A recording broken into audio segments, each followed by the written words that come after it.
Good evening, classmates, and this is my presentation on vitamin and mineral supplements. College student worries. College students have several things to worry about, such as classes, relationships, career decisions, graduation, and financial issues. So, also, sometimes they have issues with health too. So, before we can even discuss about dietary supplements in college students, we should also worry about some of the other things that may influence them to take such dietary supplements, which are some of these worries as well. What are vitamins and minerals? Before telling a college student the dangers of vitamins and supplements, we must explain what vitamins and minerals are. Vitamins are used for proper functioning for the body, such as bone health, healing wounds, and boosting the immune system. Minerals are inorganic elements that are absorbed by plants or ingested by animals and come from soil and water. And you can also receive these vitamins and minerals both from food and supplements. Why do we take vitamin supplements? Some of the top reasons why we do take vitamin supplements are for deficiencies, proactive measures, such as if you're feeling sick, and lower the risk of disease and medical issues.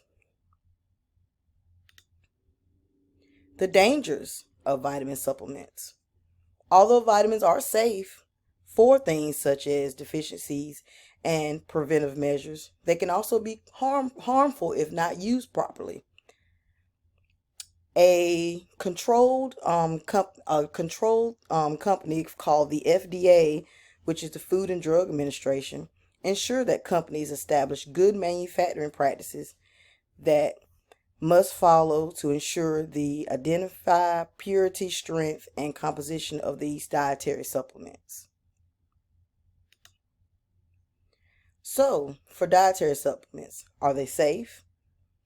They are safe if used properly, but always consult with a doctor or physician before taking any dietary supplements. And these are some of the questions that you can ask the doctor or just ask yourself. What are these beneficial? Are they beneficial to me? Do they have any health issues or any safety risks?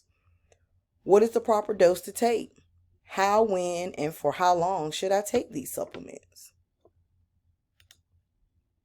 Do they work? There have been articles that determine that they do not work.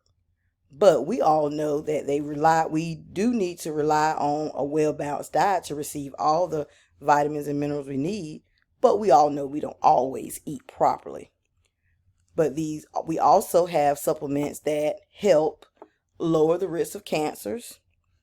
It controls a healthier blood sugar and blood pressure, has better cholesterol, produce healthy pregnancies and healthy babies, and it helps with digestive issues with probiotics.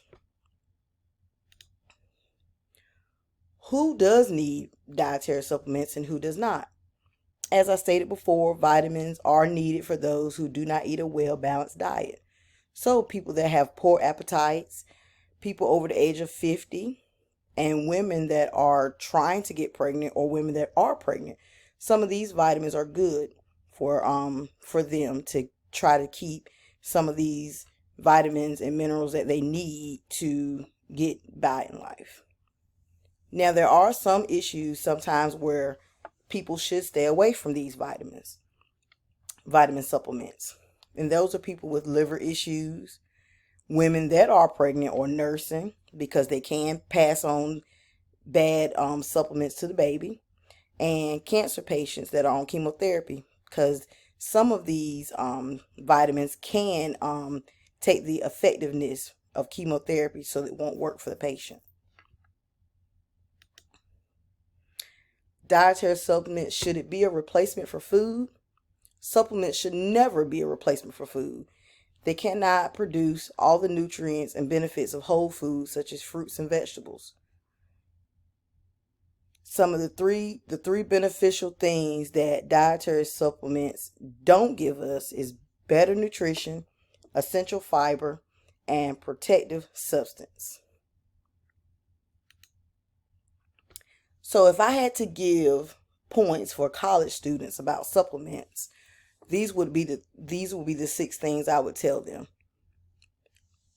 Ask a doctor before taking any supplements.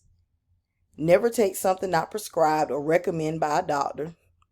Take supplements at the recommended dose. Do not take supplements that are not approved by the FDA. And listen to your body and recognize the changes while taking these supplements.